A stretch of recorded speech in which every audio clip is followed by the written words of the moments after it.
Allahu Akbar,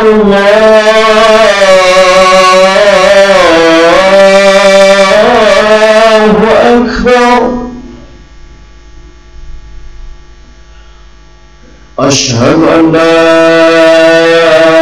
ilaha illallah.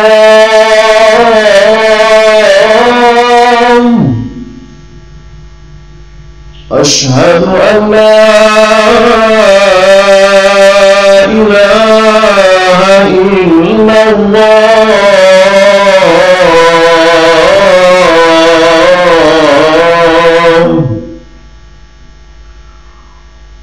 Asyhadu anna Muhammadar Rasulullah.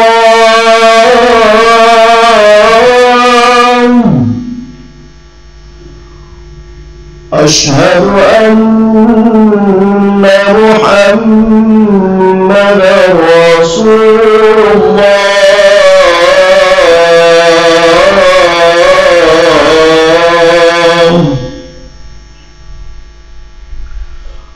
Hayya 'alas salat.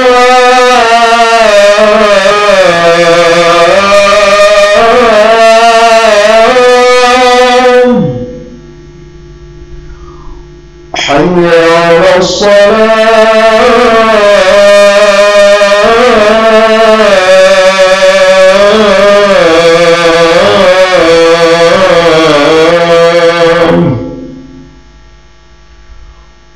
Hayya 'alal falah.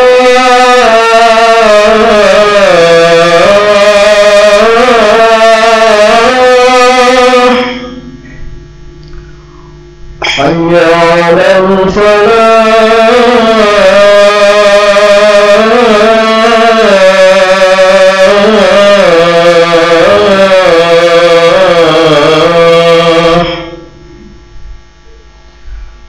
Allahu Akbar, Allahu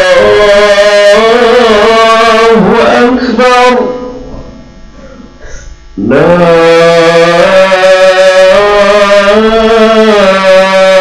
ilaha illallah.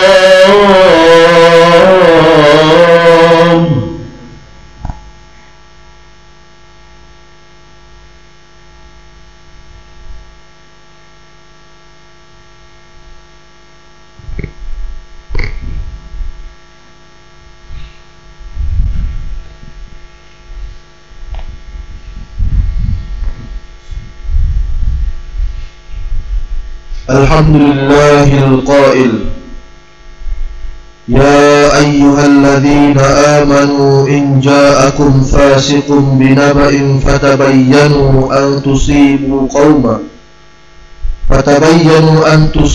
qauman bijahalatin fatusbihu ala ma fa'altum nadimin. Ashhadu an la ilaha illallah wahdahu la syarika lah, wa ashhadu anna Muhammadan abduhu wa rasuluh. Allahumma salli wa sallim ala sayyidina Muhammad wa ala alihi wa ashabihi ajma'in. Amma ba'd, faya ayyuhal muslimun, ittaqullah, usikum wa iyaya bitaqwallah, faqad fazal muttaqun. Qala Allah ta'ala, ya ayyuhalladzina amanu ittaqullaha haqqa tuqatih wa la tamutunna illa wa antum muslimun. Sidang jemaat muslimin yang dirahmati Allah sekalian, saya berpesan kepada diri saya sendiri dan kepada sekalian jemaah yang hadir pada hari ini, marilah bersama-sama kita meningkatkan ketakwaan kita kepada Allah Subhanahu wa ta'ala dengan melaksanakan segala perintahnya dan meninggalkan segala larangannya. Sesungguhnya takwa akan menjadi kayu pengukur kedudukan kita semua di sisi Allah Subhanahu wa ta'ala. Khutbah kita pada minggu ini, marilah sama-sama kita menghayati tajuk yang diberikan ialah tabayyun. Muslimin yang dirahmati Allah, Tabayyun bermaksud proses seseorang untuk menyelidik, menyiasat dan mengkaji bagi mengesahkan sesuatu berita atau maklumat yang diterima daripada sumber yang pasti sebelum mengambil sesuatu tindakan atau membuat sesuatu keputusan, sama ada ianya benar ataupun palsu. Hukum tabayyun ini adalah wajib. Ia berdasarkan arahan Allah Subhanahu wa ta'ala dalam ayat yang dibacakan pada awal khutbah tadi daripada surah Al-Hujurat, yang bermaksud, wahai orang-orang yang beriman, jika datang kepada kamu seorang fasik membawa sesuatu berita, maka selidikilah untuk menentukan kebenarannya, supaya kamu tidak menimpakan sesuatu kaum dengan perkara yang tidak diingini dengan sebab kejahilan kamu mengenainya, sehingga menjadikan kamu menyesali apa yang telah kamu lakukan. Merujuk kepada asbabun nuzul atau sebab turunnya ayat ini, Al-Imam Al-Wahidi menyatakan ayat ini diturunkan mengenai peristiwa Al-Walid bin Uqbah yang diperintahkan oleh Rasulullah sallallahu alaihi wasallam pergi mengutip sedekah atau zakat daripada Bani Mustalik. Apabila hampir sampai ke perkampungan mereka, Al-Walid mendapati Bani Mustalik sudah riuh rendah berkumpul di pintu masuk kampung. Al-Walid yang tersalah anggap terhadap kaum tersebut berpatah balik ke Madinah dan melaporkan hal tersebut kepada Rasulullah sallallahu alaihi wasallam, bahawa Bani Mustalik enggan mengeluarkan sedekah dan sebaliknya mahu membunuhnya. Sebaik sahaja mendengar kata-kata Al-Walid, Baginda sallallahu alaihi wasallam terus mengarahkan agar kabilah tersebut diperangi. Namun datang pula rombongan Bani Mustalik bertemu Baginda Rasulullah sallallahu alaihi wasallam dan memberitahu yang sebenarnya mereka bukannya berkumpul untuk membunuhnya, untuk membunuh Al-Walid, sebaliknya berkumpul dan menunggu kedatangan wakil daripada Rasulullah sallallahu alaihi wasallam untuk diserahkan sedekah ataupun zakat mereka. Ayat 6 surah Al-Hujurat ini sebagai panduan kepada Baginda Rasulullah sallallahu alaihi wasallam dan umat selepas Baginda untuk memeriksa, menyelidik dan menyiasat setiap berita yang diterima sebelum mengambil apa-apa tindakan. Muslimin yang dirahmati Allah, sesungguhnya tindakan yang diambil selepas berlakunya proses tabayyun insya-Allah akan menjadi tepat dan tidak akan memudaratkan mana-mana pihak yang berkaitan.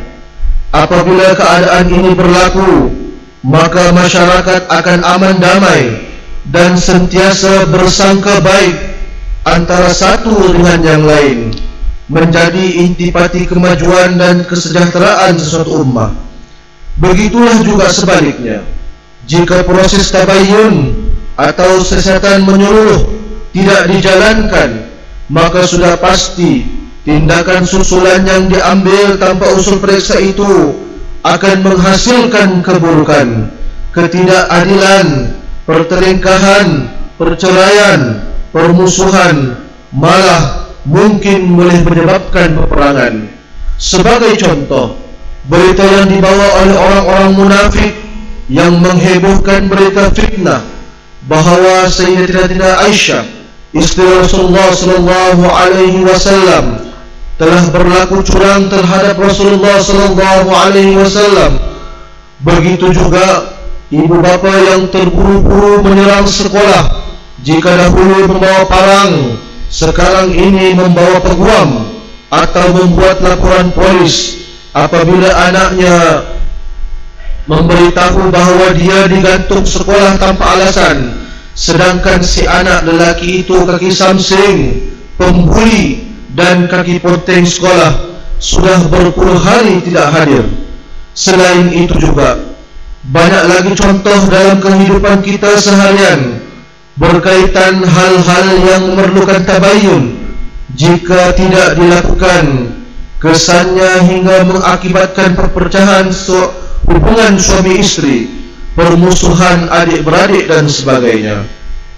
Sejak akhir-akhir ini, terlalu banyak berita dan maklumat tidak benar tersebar, terutamanya melalui internet dan telefon bimbit. Ada maklumat berupa fitnah, ada yang bersifat spekulasi atau andaian, ada yang sengaja dibuat-buat, kononnya sebagai hiburan dan lawak semata-mata. Ada juga yang bersifat kecaman dan tuduhan melulu. Ada juga yang bermotifkan populariti, mahu menjadi terkenal. Malah kita sendiri tidak boleh lari daripada terjebak sama dalam berita yang tidak pasti, sekurang-kurangnya sebagai penerima atau penyebar. Namun yang paling penting, apakah sikap kita apabila mendapat maklumat sebegini?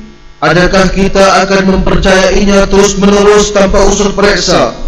Malah lebih teruk daripada itu, mungkin kita pula yang akan menyebarkan kepada rakan-rakan yang lain, lantas menjadi ejen penyebar berita-berita sensasi, kononnya berbangga dengan status orang yang pertama mendapat maklumat dan berita. Awaslah, menyebarkan berita, maklumat tidak benar atau yang belum diselidiki tahap kesahihannya, jelas dilarang dalam ayat-ayat yang dibincangkan ini. Perbuatan seperti ini boleh mengakibatkan kita menjadi golongan yang rosak akhlaknya. Muslimin yang dirahmati Allah, bagi orang yang menyebarkan cerita mungkin berkata, saya hanya sebarkan sahaja, berita itu bukan saya yang reka. Kalau betul, maka betullah. Kalau palsu, bukan tanggung jawab saya. Ungkapan sedemikian adalah sikap yang tidak bertanggung jawab. Sebenarnya ada hadis yang melarang perbuatan menyebarkan semua perkara yang didengar ini. Orang seperti ini juga boleh dianggap jatuh dalam kumpulan atau kategori seorang penipu. Ianya adalah hadis daripada Abu Hurairah radhiyallahu anhu, bahawa Nabi sallallahu alaihi wasallam bersabda, kafa bil mar'i kadiban an yuhaddath bi kulli ma sami'. Cukuplah bagi seorang itu mendapat dosa sekiranya dia menceritakan kembali semua yang didengarinya tanpa tapisan. Mahukah kita dianggap penipu? Amat besar dosanya sebagai seorang penipu. Melakukan penipuan ini adalah salah satu daripada sifat orang-orang munafik. Orang munafik pula tempatnya di neraka. Hadis daripada Abu Hurairah radhiyallahu anhu, Nabi Muhammad sallallahu alaihi wasallam bersabda, ayatul munafiq thalatha, idza haddatha kadzaba wa idza wa'ada akhlaf wa idza tumina khana. Tanda orang-orang munafik itu ada tiga. Apabila bercakap dia berdusta, apabila berjanji dia memungkirinya, apabila diberi amanah dia mengkhianatinya. Sebagai pengajaran daripada khutbah hari ini, sama-samalah kita memberikan perhatian serius kepada perkara-perkara seperti berikut. Yang pertama, buatlah pencerahan terlebih dahulu terhadap berita-berita dan maklumat-maklumat yang kita terima dengan merujuk kepada sumbernya yang betul. Yang kedua, berhati-hatilah dan jangan bertindak terburu-buru apabila mendapat maklumat atau aduan sehinggalah maklumat tersebut terbukti benar lagi sahih. Yang ketiga, jangan sekali-kali kita mereka-reka cerita ataupun menyebarkan berita yang belum pasti kesahihannya. A'udzubillahi minasyaitonir rajim. Wa la taqfu ma laysa laka bihi 'ilm.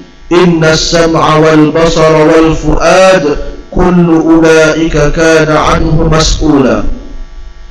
Dan janganlah engkau mengikut apa yang engkau tidak mempunyai pengetahuan mengenainya. Sesungguhnya pendengaran dan penglihatan serta hati, semua anggota-anggota itu tetap akan ditanya tentang apa yang dilakukan. Barakallahu li wa lakum bil Qur'anil azim, wa nafa'ani wa iyyakum bima fihi minal ayati waz zikril hakim, wa taqabbala minni wa minkum tilawatahu innahu huwas sami'ul alim. اللهم إنا نسألك بحرمة هذا اليوم المبارك أن تكشف عنا قربتنا وأن تغفر لنا ذنوبنا وأن ترزقنا من حيث لا نحتسب والحمد لله رب العالمين.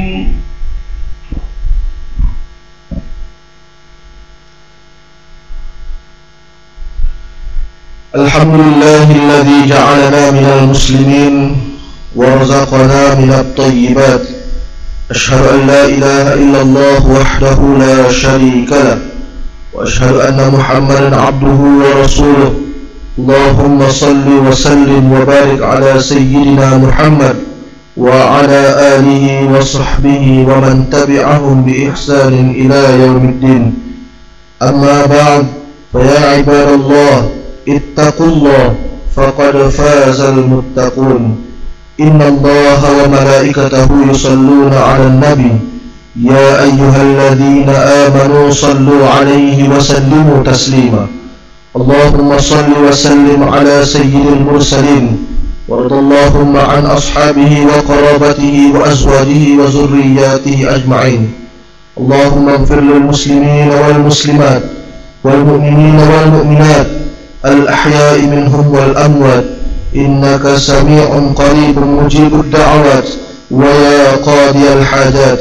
اللهم إنا نسألك ونتوسل إليك بنبيك الأمين، ونسألك بأسمائك الحسنى وصفاتك العظمى أن تحفظ بعين عنايتك الربانية وبحفظ وقايتك الصمدانية جلالة ملكنا المعظم سلطان سلانغور سلطان شرف الدين إدريس شاه الحاج ابن المرحوم سلطان صلاح الدين عبد العزيز شاه الحاج. اللهم أدم العون والهداية والتوفيق والصحة والسلامة منك لولي عهد السلامور تنكو أمير شاه ابن سلطان شرف الدين إدريس شاه الحاج في أمن وصلاح وعافية بمنك وكرامك يا ذا الجلال والإكرام. اللهم أطل عمرهما مصلحين للموظفين والرعية والبلاد، وبلغ مقاصدهما لطريق الهدى والرشاد. ربنا هب لنا من أزواجنا وذرياتنا قرة أعين واجعلنا للمتقين إماما. ربنا آتنا في الدنيا حسنة وفي الآخرة حسنة وقنا عذاب النار. عباد الله، إن الله يأمر بالعدل والإحسان وإيتاء ذي القربى وينهى عن الفحشاء والمنكر والبغي يعظكم لعلكم تذكرون.